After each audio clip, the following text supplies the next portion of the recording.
అన్నదమ్ముల తగాదాలు, కుటుంబ బాధలతో విసిగిపోయిన ఒక వ్యక్తి గురువుగారి దగ్గరికి వచ్చి పరిష్కారం కోసం అడిగాడు. అప్పుడు గురువుగారు పరిష్కారంగా వివరణ ఇవ్వకుండా, నాయనా, అన్నదమ్ముల సమస్యలు, కుటుంబ సమస్యలు ప్రతి ఇంటా ఉండేవి. అలాంటి వాటిని తప్పించుకోవడం ఆ బ్రహ్మతరం కూడా కాదు. వాటిని మనం మన సాంసారిక జీవితంలో ఒక భాగంగా అలవాటు చేసుకోవాలి. ఇలాంటి సమస్యల గురించి వేమన గారు అద్భుతమైనటువంటి పద్యాలు చెప్పారు. ఈ పద్యాలు విని నీ సమస్యలన్నింటికి పరిష్కారం నువ్వే వెతుక్కో అని వేమన గారి పద్యాలను ఈ రకంగా చెప్పాడు. అన్నయ్య గనెవరో యది తెలియగ జూడ, తనకు ముందు పుట్టి తనరుచుండెనన్న వంటివాడు, హరుడవును గురుడవును మిన్ను మన్ను మాడ్కి మొరయవేమా. ఇప్పుడు మరో పద్యం విను. అన్నయు దమ్ముడున్ జెల్లెలు నక్కయు బావయు జుట్ట పక్కముల్, పన్ముగ వీని చేర్చుటకు బాగుగా ప్రేమను చూపినప్పుడే, మున్నుగా మోసపోక మదియు ముక్తికి త్రోవనెరుంగజేసి, నీవెన్నెంగా నిదు వాక్యములనే మరకుండినా నుండువేమ. మనకు వేమన గారి పద్యాలన్నీ ఆటవిలది పద్య విభాగంలో కనిపిస్తాయి, కానీ ఇది కంద పద్యంలో రాయబడిన పద్యం. ఇప్పుడు నువ్వు వినబోయేటటువంటి పద్యాలన్నీ కూడా ఇదివరకు కనని వినని పద్యాలు. జాగ్రత్తగా విని నీ జీవితానికి అన్వయించుకో నాయనా. ఇప్పుడు మరో పద్యం. తమ్ముడెదురు బల్కి తలపడి తిట్టినా, నరక ప్రాప్తిగాని నవ్వుగాదు, తమ్ముడు శివబంటు తనకన్న తక్కువ, విశ్వదాభిరామ వినురవేమ. ఎంత అద్భుతమైన పద్యమో కదా. ఇప్పుడు ఇలాంటిదే మరో పద్యం వినండి. మైలకోకతోడ మాసిన తలతోడ, నొడల మురికి తోడ నుండెనేని, యధిక కులజుడైన నటిట్టు బిలవరు, విశ్వదాభిరామ వినురవేమ. ఇది అన్నదమ్ముల గురించి కాకుండా సాంసారికమైనటువంటి లక్షణాలలో ఎలాంటి వారికి మనం ప్రజలు విలువనిస్తారు అనే భావంతో చెప్పినటువంటి అద్భుతమైన పద్యం. ఇప్పుడు మరో పద్యం విందాం. పూసపోగు పసిడి పుష్పంబు మొదలైన సంపద గలవాడు,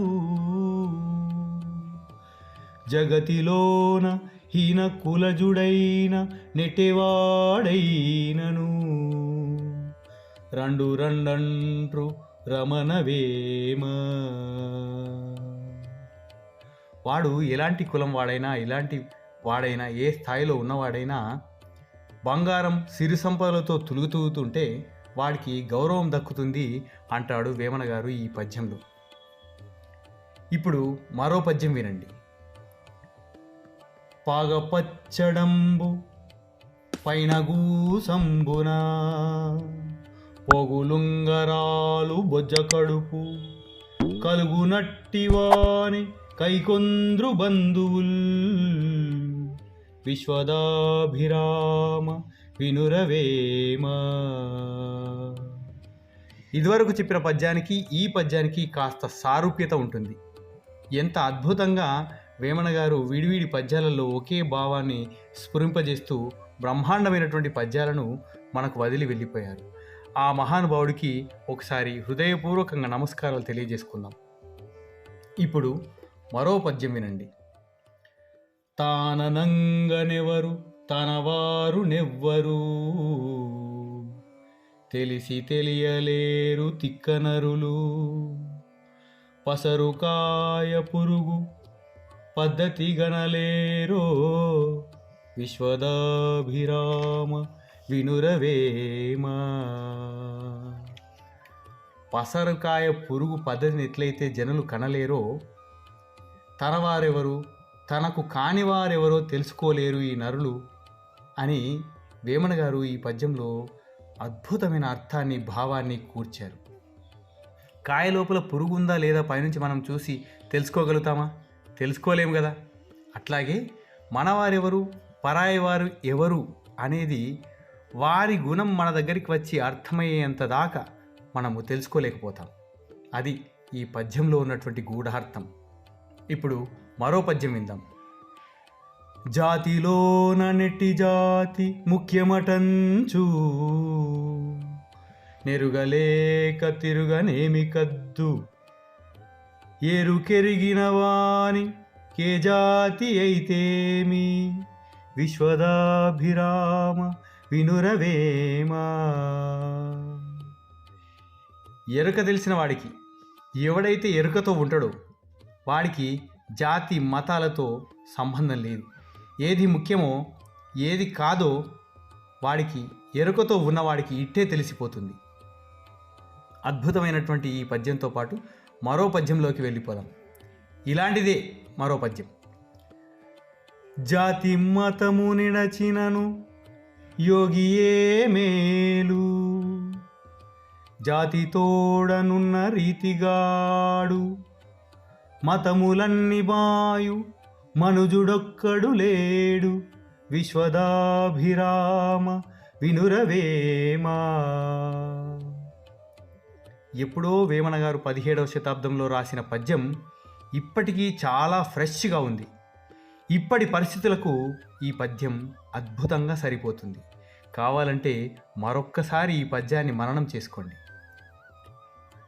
ఇప్పుడు మరో పద్యం విందాం. జాతి వేరు లేక జన్మక్రమంబునా నెమ్మధుని నిభవుని నిలిపెనేని యఖిల జనులకెల్ల ఆతడు ఘనుడయా విశ్వదాభిరామ వినురవేమా. నాయనా, అద్భుతమైన 9 పద్యాలు విన్నావు కదా. ఇవి ఇప్పటి నీ పరిస్థితికి, ఇప్పటి సమాజానికి, ఇప్పటి కుటుంబ పరిస్థితులకి అన్వయించుకోదగ్గ అద్భుతమైనటువంటి పద్యాలు. ఈ పద్యాలలోనే పరిష్కారాలు కూడా మనకు లభిస్తాయి. ఈ పద్యాలని మననం చేసుకొని నీ జీవితాన్ని సుఖంగా, హాయిగా, సంతోషంగా భార్యాబిడ్డలతో గడుపు నాయనా అంటూ గురువుగారు ముగించారు. ముగిస్తూ వేమన గారికి హృదయపూర్వకంగా నమస్కారాలు తెలియజేసుకున్నారు. ధన్యోస్మి.